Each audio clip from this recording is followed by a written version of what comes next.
Hello મિત્રો, welcome to the Gujarat biology NEET Q&A. હું છું મનીષ મેવાડા. તો મિત્રો આપણે સેકન્ડ નંબરનું ચેપ્ટર ભણી રહ્યા હતા ધોરણ 11ની અંદર, અને એની અંદર મિત્રો આપણે ફૂગ વિશે અભ્યાસ કરી રહ્યા હતા. તો આજે મિત્રો આપણે ફૂગનો જે આપણે અભ્યાસ જ્યાં સુધી કમ્પ્લીટ કર્યો છે ત્યાંથી આગળ મિત્રો આજે ભણીએ. તો મિત્રો આજે સ્પેશિયલી કવકજાળની બાહ્યાકાર રચના, બીજાણુ નિર્માણનો પ્રકાર અને ફળકણના નિર્માણને આધારે જે ફૂગ સૃષ્ટિ છે તો આ સૃષ્ટિને વિવિધ વર્ગોમાં વિભાજિત કરવામાં આવે છે. તો મિત્રો એનસીઈઆરટી લાઇન ટુ લાઇન આપણે હવે ફૂગ સૃષ્ટિના જે વર્ગો છે એનો ડિટેલમાં અભ્યાસ કરીશું. એકદમ એનસીઈઆરટી લાઇન ટુ લાઇન તમને એક એક વર્ડ, એક એક શબ્દની માહિતી આપીશ મિત્રો. 100% તમને નીટમાં 100% ફાયદો થશે મિત્રો. દરેક એમસીક્યુ જો તમે નીટ મતલબ એનસીઈઆરટી તમે લાઇન ટુ લાઇન વાંચી હશે તો 100% તમારી નીટ એકદમ ક્લિયર થઈ જશે. તો મિત્રો આ ચેનલમાં તમને એનસીઈઆરટી લાઇન ટુ લાઇન ભણાવવામાં આવે છે. એક એક વર્ડ જાણવાનો રહેશે મિત્રો. એક એક શાંતિથી સ્કીપ કર્યા વગર વિડીયો જોવાનો રહેશે. છેક સુધી વિડીયો જોઈ વચ્ચે ક્યાંય પણ સ્કીપ ના કરતા.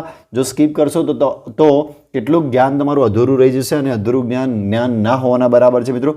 તો આજે સ્પેશિયલી આપણે ફૂગના જે વર્ગો છે એમાં પહેલો જે વર્ગ છે એ ફાઇકોમાઇસેટિસ વિશે અભ્યાસ કરી મિત્રો. ડિટેલમાં અભ્યાસ કરીશું જેથી કરીને તમને 100% નોલેજ મળી રહે મિત્રો. તો સમજીએ મિત્રો, ફાઇકોમાઇસેટિસ આપણે આ પ્રકાર શાના આધારે જોવાના છે તો પરીક્ષામાં પ્રશ્ન પૂછાઈ શકે છે મિત્રો. બાહ્યકાર, કવકજાળની બાહ્યકાર રચના, બીજાણુ નિર્માણનો પ્રકાર, કેવી રીતે બીજાણુ નિર્માણ થાય છે એનો પ્રકાર, કયા પ્રકારના બીજાણુ બને છે, ફળકાયોના નિર્માણને આધારે આપણે આ ફૂગ સૃષ્ટિને વિવિધ વર્ગોમાં વિભાજિત કરેલી છે. તેમાં પહેલો ફાઇકોમાઇસેટિસની વાત કરીએ તો ફાઇકોમાઇસેટિસના સભ્યો જલજ નિવાસસ્થાનોમાં જોવા મળે છે. એટલે મિત્રો જ્યાં પાણી છે, જલજ નિવાસસ્થાનો તમને ખબર પડી જાય મિત્રો, એકદમ ઇઝી છે, ત્યાં આગળ જોવા મળે છે. તેમજ ભીના અને ભેજયુક્ત વિસ્તારોમાં સડતા લાકડાઓ પર કે અવિકલ્પી પરોપજીવી તરીકે વનસ્પતિઓ પર જોવા મળે છે મિત્રો. અવિકલ્પી વનસ્પતિઓ એટલે શું? તો ઓબ્લિગેટ પેરાસાઇટ એટલે શું મિત્રો? કે એકચ્યુઅલી જે ફૂગને પોતાનું જીવનચક્ર પૂરું કરવા કોઈ યજમાનની જરૂર પડતી હોય તો એવા જે એવી ફૂગ છે એને અવિકલ્પી ફૂગ અથવા એવા પરોપજીવીઓને મિત્રો શું કહેવામાં આવશે? અવિકલ્પી પરોપજીવીઓ. તો આ લાઇન ટુ લાઇન સમજવાની વાત છે મિત્રો. અવિકલ્પી પરોપજીવી શું એટલે શું? તો ફરીથી કહું છું, કોઈ પણ જે પરોપજીવી હોય એને પોતાનું જીવનચક્ર પૂર્ણ કરવા માટે કોઈ બીજાના ઉપર મતલબ કોઈ યજમાન ઉપર આધાર રાખવો પડતો હોય તો એવા પરોપજીવીને મિત્રો અવિકલ્પી પરોપજીવી કહેવામાં આવે છે. તો મિત્રો આ જે ફૂગ છે એ ભીની જગ્યાઓ પર, ભીના ભેજયુક્ત વિસ્તારોમાં સડતા લાકડા ઉપર ખાસ કરીને જોવા મળશે, અને વનસ્પતિ ઉપર પરોપજીવી તરીકે પણ જોવા મળી શકે છે. રાઈટ. આ જે ફૂગ છે એના કવક જાળ પડદા વિહીન અને બહુકોષ કેન્દ્રીય છે. દાખલા તરીકે હું અહીંયા દોરું છું મિત્રો, તમે જુઓ અહીં નીચે જે એગેરિક્સ લખ્યું છે એની નીચે હું દોરું છું, અહીંયા સાઈડમાં તમે જુઓ તો આ રીતે મિત્રો એના જે કવક તંતુઓ હોય છે એ કવક તંતુ આ રીતે હોય છે, જે રીતે હું અહીંયા દોરી રહ્યો છું. અને આ રીતે મિત્રો કવક જાળ બનાવે છે, અને કવક જાળ કેવી હોય છે? બહુકોષ કેન્દ્રીય હોય છે. આ રીતે તમે જોઈ શકો, અને જેની અંદર કોઈ મિત્રો પડદા હોતા નથી, એટલે પડદા વિહીન આપણે કહી શકીએ. જો મિત્રો નીચે દોરી છે, હું તીર કરીને બતાવી રહ્યો છું, નીચે દોરી છે. રાઈટ. આવા મિત્રો પડદા વિહીન કવક જાળ હોય છે. આ એક હોય તો મિત્રો કવક તંતુ કહેવાય, બીજું હોય તો એક કવક તંતુ છે. ઘણા બધા કવક તંતુ મળી કવક જાળ બને. ક્લિયર? તો અહીંયા ક્લિયર મેં જો મતલબ આપણે સમજાવ્યું મિત્રો મેં તમને કે કવક જાળ જે છે પડદા વિહીન હોય છે. અહીંયા તમને કોઈ પડદા દેખાતા નથી. જો પડદા હોય તો મિત્રો એ કવક જાળ કંઈક આવી હોય છે, જે તો હું તમને સમજાવું છું મિત્રો. જુઓ કે આવી રીતે કવક તંતુ હોય અને આ રીતે કવક જાળ બને પડદાયુક્ત. પણ હાલ મેં પડદાયુક્ત વાત નથી કરી, પડદા વિહીન વાત કરી છે. તો જે આપણી આ જે હાલ આપણે ભણીએ છીએ જે ફંગાઈ એ કેવી છે? પડદા વિહીન કવક તંતુ ધરાવે છે, અને આખી કવક તંતુ ઘણા બધા ભેગા મળીને આખી જે ફૂગ બને છે કવક જાળ જે કેવી હોય છે મિત્રો? પડદા વિહીન અને બહુકોષ કેન્દ્રીય. અહીંયા તમે જોઈ શકો છો જેના પાસે ઘણા બધા કોષ કેન્દ્રો છે, તો બહુકોષ કેન્દ્રીય છે. ઓકે. અહીંયા લખ્યું છે ચલ બીજાણુ કે અચલ બીજાણુઓ દ્વારા અલિંગી પ્રજનન કરે છે. તો મિત્રો અહીંયાથી જે બીજાણુ ઉત્પન્ન થાય છે, હવે જો મિત્રો જે ફૂગ છે બે પ્રકારના પ્રજનન કરશે, લિંગી પ્રજનન અને અલિંગી પ્રજનન. તો મિત્રો મારે તમને સમજાવવું છે પહેલાં તો અલિંગી પ્રજનન, તો આપણે આગળ સમજી શકીએ કે કેવી રીતે બે પ્રકારના બીજાણુ ઉત્પન્ન થાય છે. રાઈટ. તો એ સમજી શકીએ આપણે. તો મિત્રો જો હું અહીંયા ફરીથી નીચે આ ગ્રીન પટ્ટો છે ત્યાં આગળ મિત્રો હું દોરું છું ફૂગને. તો અહીંયા તમે જોશો કે આ રીતે જુઓ મિત્રો, આ રીતે એના કવક તંતુઓ છે, અને કવક તંતુ જ્યારે જે સેક્સ્યુઅલ રિપ્રોડક્શન કરવું હોય એટલે મિત્રો આવું એક જે બીજાણુ ધાની જેવી રચના બનાવશે, જેને ફળકાઈ આપણે કહીશું. આ રીતે જુઓ તો આ રીતે મિત્રો સપોઝ એક રચના બનાવે છે જેની અંદર આ રીતે કોષ કેન્દ્રો હોય છે, બહુકોષ કેન્દ્રીય રચના છે, અને આ મિત્રો ફૂગ હંમેશા એન હોય, કોઈ પણ અવસ્થામાં ફૂગ મિત્રો એન હશે, રાઈટ. 2n અવસ્થા પણ હશે જ્યારે યુગ્મન જ બનશે ત્યારે મિત્રો. તો હાલ મિત્રો આ જો આ ફૂગ છે મિત્રો કેવી છે, એન છે. તો ફૂગની અંદર મિત્રો ઘણી બધી વિવિધતાઓ છે, આપણે ઇન ફ્યુચર ડિસ્કસ કરીશું અલગ અલગ વર્ગોની અંદર. તો અહીંયા તમે સમજો કે ફૂગ એન છે મિત્રો, એના કવક તંતુ એન છે, એના કોષ કેન્દ્રો એન છે. અહીંયા તમે જોઈ શકો છો કે બહુકોષ કેન્દ્રની રચનાઓ છે મિત્રો, અને એની અંદર મિત્રો સમભાજન થવાના કારણે અહીંયા મિત્રો શું થાય છે, સમભાજન થાય છે. અને સમભાજનથી મિત્રો અહીંયા એક ફળકાઈ જેવી રચના બને છે, તમે જોઈ શકો છો. ને એની અંદર મિત્રો એટલે એકચ્યુઅલી એને બીજાણુ ધાની જ પણ કહીશું આપણે. એની અંદર સ્પોર નિર્માણ થાય છે, બીજાણુ નિર્માણ થાય છે. અને આ જે બીજાણુઓ છે, આ બીજાણુ મિત્રો અહીંથી નીકળી અને ક્યાંય બી જશે. મતલબ દાખલા તરીકે અહીંયા બ્રેડ છે તો બ્રેડ ઉપર પડે છે દાખલા તરીકે માની લો, તો અહીંયા એક નવા કવક તંતુ તરીકે વિકાસ પામશે. આ રીતે મિત્રો નવા કવક તંતુ તરીકે વિકાસ પામશે અને કવક ઝાડ બનાવશે, રાઈટ. તો આ રીતે અલિંગી પ્રજનન થાય છે મિત્રો. બીજાણુ દ્વારા શું થાય છે, અલિંગી પ્રજનન. આ જે બીજાણુ છે, આ બીજાણુ બે પ્રકારના હોય છે કે મિત્રો, ફરીથી કહું છું, બીજાણુ બે પ્રકારના હોય છે, ઝૂ સ્પોર અને એપ્લેનોસ્પોર. એટલે અહીંયા ગુજરાતી મતલબ અહીંયા ગુજરાતીમાં લખ્યું છે કે ચલ બીજાણુ મિત્રો ઝૂ સ્પોર કહીશું, મોટાઈ લેશે, ચલિત હશે. અને એપ્લેનોસ્પોર એટલે કે અચલ બીજાણુ, એટલે અચલ એટલે કે ચલિત હોય નહીં એવા મિત્રો અચલિત, જેને એપ્લેનોસ્પોર પણ કહેવાય છે ઇંગ્લિશમાં મિત્રો. તો આવા બે પ્રકારના અહીંયા બીજાણુ ઉત્પન્ન કરશે. અહીંયા હું દોરું છું મિત્રો બે પ્રકારના. એક કેવા હશે મિત્રો, ચલિત, એક કેવા હશે ચલિત, અને બીજા કેવા હશે અચલિત, બરાબર. તો બે પ્રકારના બીજાણુ ઉત્પન્ન થાય છે મિત્રો. આ બે પ્રકારના બીજાણુથી કેવી પ્રજનન થશે મિત્રો, અલિંગી પ્રજનન. જો મિત્રો સામાન્ય રીતે ફૂગ છે ને એ મિત્રો અલિંગી પ્રજનન કરે છે સામાન્ય રીતે, અને કોઈ વિપરીત પરિસ્થિતિ હશે તો એ જ લિંગી પ્રજનન કરશે. તો જ અહીંયા એવું લખ્યું નથી, પણ મિત્રો હું તમને સમજાવું છું કે સામાન્ય અવસ્થામાં એ અલિંગી પ્રજનન કરશે, અને કોઈ પણને મિત્રો અલિંગી પ્રજનન કરવું સહેલું રહે, રાઈટ. તો સામાન્ય અવસ્થામાં એ અલિંગી પ્રજનન કરશે, અને વિપરીત પરિસ્થિતિ હશે કે જ્યારે એને એવું લાગે છે કે હવે એ મરવાની છે અથવા કંઈ પણ છે, તો મિત્રો એ તરત જ લિંગી પ્રજનનનો સહારો લેશે. તો લિંગી પ્રજનન કેવી રીતે થાય છે એના વિશે પણ આપણે અભ્યાસ કરીશું મિત્રો. તો આપણે પછી વાંચીએ, પહેલાં હું તમને મિત્રો લિંગી પ્રજનન પણ સમજાવી દઉં કે લિંગી પ્રજનનમાં અલગ અલગ જે ફૂગ હોય છે એના કવક તંતુઓ જે આ રીતે છે. સપોઝ કે આ એક કવક તંતુ છે, ને એવી જ રીતે બીજી ફૂગ છે એનું કવક તંતુ છે. આ કવક તંતુઓ મેં ફરીથી કહું છું બહુકોષ કેન્દ્રીય હોય છે, આ રીતે તમે જોઈ શકો છો. અને આ કવક તંતુ પાસે આવશે, તો હું અહીંયા પાસે દોરી દઉં છું મિત્રો. પાસે અને કવક તંતુ આવે છે, તો હું ફરીથી કાઢી અને પાસે દોરી દઉં છું કે આ રીતે કવક તંતુઓ છે એ પાસે આ રીતે આવે છે. મતલબ બે જોડે જોડે ઉગેલા હોય તો મિત્રો પાસે આ રીતે જોડાશે અને એક રચના બનાવશે. આ રીતે પ્રવર્ધોયુક્ત રચના બનાવશે, જે હું અહીંયા સાઈડમાં દોરું છું. આવી પ્રવર્ધોયુક્ત રચના બનાવશે આ રીતે મિત્રો. તો જો મિત્રો આના અંદર કોઈ સ્પેશિયલ એવા અંગો નથી, આના અંદર ઓલરેડી કોષ કેન્દ્રો એ ફૂગના કવક તંતુમાં જ છે, અને જે આ પ્રવર્ધોયુક્ત રચના બનાવે છે જેમાં મિત્રો કોષ કેન્દ્ર હોય છે, અને આ પ્રવર્ધોયુક્ત રચના જોડાઈ જાય છે મિત્રો. આ રીતે જુઓ મિત્રો, પ્રવર્ધોયુક્ત રચના જોડાઈ જાય છે આ રીતે, અને એક પ્રકારની ધાની જેવી રચના બનાવે છે. તમે જોઈ શકો છો આ રીતે મિત્રો જોડાઈ જાય છે.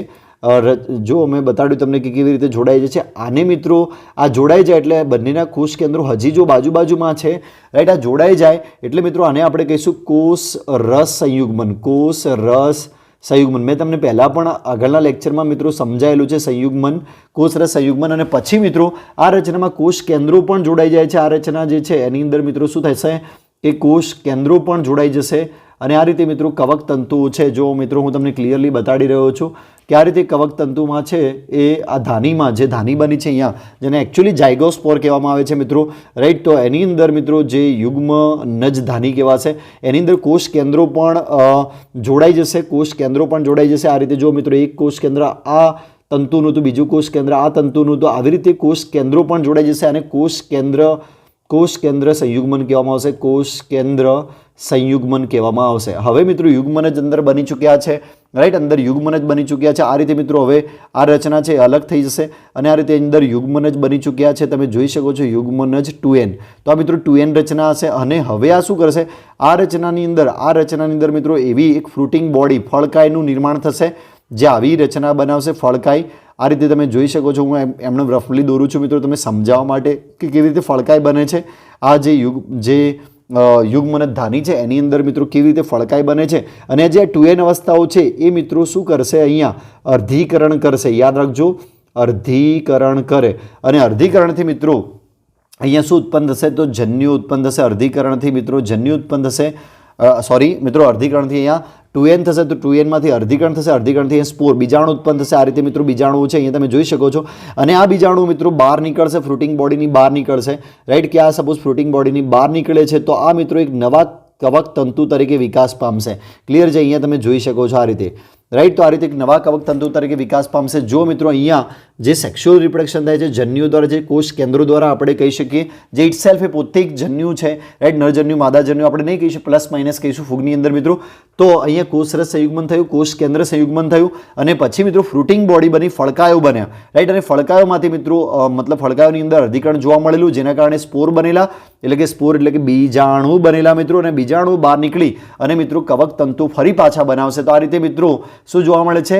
તો આ રીતે મિત્રો સેક્સ્યુઅલ રિપ્રોડક્શન એટલે કે લિંગી પ્રજનન જોવા મળે છે. તો હવે તમને ફકરો લાઇન ટુ લાઇન સમજાશે. તમે જોઈ શકો છો કે અલિંગી પ્રજનન વિશે તમને ખબર પડી ગઈ. હવે જો બીજાણુ ધાનીમાં આ બીજાણુ અંતરજાત રીતે ઉત્પન્ન થાય છે. અંતરજાત એટલે મિત્રો મેં તમને બતાવ્યું કે આ બીજાણુ ધાની છે, તો બીજાણુ ધાનીના અંદર બીજાણુ નિર્માણ થાય છે. કેટલીક વાર તમે જોશો કે ફૂગની અંદર મિત્રો સપોઝ માની લો કે આ કવક તંતુ છે એની બહારની સાઈડ આ રીતે બીજાણુ બનશે, રાઈટ. તો એ બહિર્જાત બીજાણુ કહેવાશે. આ રીતે જો મિત્રો હું રાઉન્ડ કરીને બતાડી રહ્યો છું કે આ રીતે બહારની સાઈડમાં જો મિત્રો એગ્રીસ લખ્યું છે, આકૃતિ છે ત્યાં આગળ મેં બતાડ્યા હાલ જ.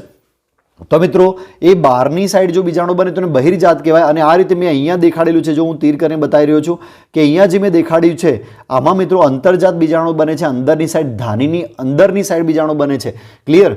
તો હવે જો હવે લિંગી પ્રજનનની વાત શરૂ થાય છે મિત્રો. આટલા સુધી અલિંગી પ્રજનનની વાત હતી. હવે જો બે જન્યુના જોડાણથી યુગ્મ બીજાણુ બને છે. તો અહીંયા તમે જોયું કે અહીંયા બે જન્યુઓ જોડાયા મિત્રો. અહીંયા 1 નંબર લખું છું, તમે જુઓ જેથી તમને ખબર પડે કે અહીંયા બે જન્યુઓ જોડાયા અને જેનાથી મિત્રો યુગ્મ, અહીંયા બહુ ઇમ્પોર્ટન્ટ શબ્દ છે મિત્રો, યુગ્મ બીજાણુ જાયગોસ્પોર બને છે મિત્રો. અહીંયા શું બનશે? જાયગોસ્પોર. તો અહીંયા જે સ્પોર બન્યા, બીજાણુ બન્યા મિત્રો, છેલ્લે મેં બીજાણુ બન્યા એ જાયગોસ્પોર છે. ક્લિયર? તો એ જાયગોસ્પોર બન્યા મિત્રો, જે બીજાણુ કહેવાશે. અને આ પ્રકારના બીજા જન્યુ, જે આ પ્રકારના જન્યુઓ છે જો બાહ્યાકાર રીતે સરખા હોય તો તેને સમજન્યુ કહેવાય, અને કે સરખા ન હોય તો એને વિષમજન્યુ કહેવાશે. એટલે સાઇઝમાં કે ગમે તે રીતે મિત્રો સરખા હશે અથવા મતલબ સરખા નહીં હોય તો એને સમજન્યુ અને અસમજન્યુ કહીશું, રાઈટ. અંડજન્યુક હોય છે મિત્રો, જે જો વિષમજન્યુક અથવા અને અંડજન્યુક પણ કહી શકીએ, એક નાનો એક મોટો, એવી રીતે કહી શકીએ. ઉદાહરણ તરીકે આપણે યાદ રાખવું છે મ્યુકર, રાઇઝોપસ અને આલ્બ્યુગો. જે આલ્બ્યુગો મિત્રો રાઈ પર થતી પરોપજીવી ફૂગ છે. કેટલાક સામાન્ય ઉદાહરણો આના મિત્રો આપણે જાણી શકીએ. તો આ ઉદાહરણ તમારે યાદ રાખવાના છે મિત્રો. ખાસ કરીને તમારે યાદ રાખવાનું છે જાયગોસ્પોર, યુગ્મ બીજાણુ, બહુ અગત્યના છે મિત્રો. શું યાદ રાખવાનું છે? યુગ્મ બીજાણુ, જે નીટમાં પૂછાઈ શકે છે. યુગ્મ બીજાણુ એટલા માટે કીધા મિત્રો કારણ કે અહીંયા યુગ્મન જેવી, અહીંયા જો મિત્રો ઉપર હું તીર કરીને બતાવું છું કે કોષ કેન્દ્ર સંયુગ્મન થાય છે ત્યારે આ જે ગોળ રાઉન્ડની રચના કરી, રાઈટ, જે ગોળ રાઉન્ડ મેં બનાવ્યું છે એ યુગ્મ નજ ધાની કહી શકીએ આપણે, જેમાંથી જે સ્પોર બને છે, મતલબ અર્ધીકરણ થાય છે. આમાં મિત્રો અર્ધીકરણ થાય છે. આવી ફ્રૂટિંગ હું ફરીથી તમને રચના ફરીથી સમજાવું જેથી કદાચ કન્ફ્યુઝન થયું હોય તો ના થાય મિત્રો, કે આ ધાની જેવી જે રચના બની હતી આ રીતે મિત્રો યુગ્મન જ ધાની કહેવાશે. અને એની અંદર મિત્રો ફ્રૂટિંગ બોડી બની હતી આ રીતે મિત્રો. જુઓ આ રીતે ફ્રૂટિંગ બોડી બની હતી. એની અંદર મિત્રો શું હતું? એની અંદર અર્ધીકરણ થઈને સ્પોર બન્યા હતા, જેને જાયગોસ્પોર કહેવાય. યુગ્મ બીજાણુ કહેવાશે. યુગ્મ બીજાણુ આ બહુ ઇમ્પોર્ટન્ટ છે મિત્રો. યુગ્મ બીજાણુ એન જ હોય, બીજાણુ મિત્રો કેવા હોય? એન જ હોય. અને આ બહાર નીકળશે એટલે ફરીથી કવક તંતુ બનશે મિત્રો. તો આ રીતે લિંગી પ્રજનન થાય છે. તો આઈ હોપ તમને ફાઇકોમાઇસેટિસ એકદમ ક્લિયર થઈ ગયું છે 100% મિત્રો. બહુ જ નાનકડો વિડીયો છે મિત્રો, 100% તમને બધું જ સમજ પડી ગઈ છે. કદાચ ના ખબર પડી તો ફરી પાછો એકવાર વિડીયો જોઈ લેજો. મેં એક શબ્દ, એક લાઈન તમને ક્લિયરલી સમજાયેલી છે. જો મિત્રો રાઇઝોપસ યાદ રાખજો, ઉદાહરણ ખાસ કરીને બ્રેડ મોલ્ડ કહેવાય છે કે બ્રેડની ઉપર થતી એક મોલ્ડ છે, રાઈટ, જે 100% પરીક્ષામાં પૂછાઈ શકે છે. આલ્બ્યુગો એ રાઈ પર થતી પરોપજીવી ફૂગ છે મિત્રો. 100% બે એક્ઝામ્પલ બહુ ઇમ્પોર્ટન્ટ છે. નીટ માટે હું કહીશ કે વેરી મોસ્ટ ઇમ્પોર્ટન્ટ કહી શકાય મિત્રો. કોઈ ટેબલ સ્વરૂપે કે કોઈના સ્વરૂપે તમને પ્રશ્ન પૂછાઈ શકે છે. તો આઈ હોપ તમને બધું જ ક્લિયર થઈ ગયું છે ફાઇકોમાઇસેટિસ વિશે. તમને કોઈ ડાઉટ હોય તો મિત્રો મને 100% રિપ્લાય આપજો કોમેન્ટમાં. હું તમને ચોક્કસથી રિપ્લાય આપીશ અને તમારા પ્રશ્નોને સોલ્વ કરીશ. તમારે મિત્રો મારા ગ્રુપમાં જોડાવો હોય, વોટ્સએપ ગ્રુપમાં જોડાવો હોય તો મને મેસેજ કરી દેજો મારા વોટ્સએપ નંબર ઉપર અથવા મારા ઈમેલ આઈડી ઉપર mevadamunish1@gmail.com, જે મારું ઈમેલ આઈડી છે ત્યાં મને મેસેજ કરી શકો છો. હું તમારો રિપ્લાય આપીશ.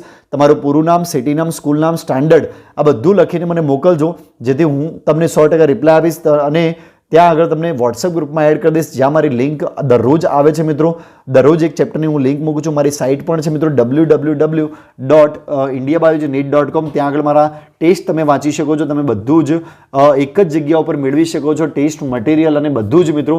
100% તમને નીટમાં ફાયદો થઈ જશે. તો આઈ હોપ તમને બધું જ સમજ પડી ગઈ હશે. તો સમજ પડી તો મિત્રો લાઇક જરૂરથી કરી દેજો અને તમારા બધા મિત્રોને શેર કરજો, જેથી દરેક મિત્રો ને નીટ વિશે બધું જ ક્લિયર થઈ જાય. Thank you so much.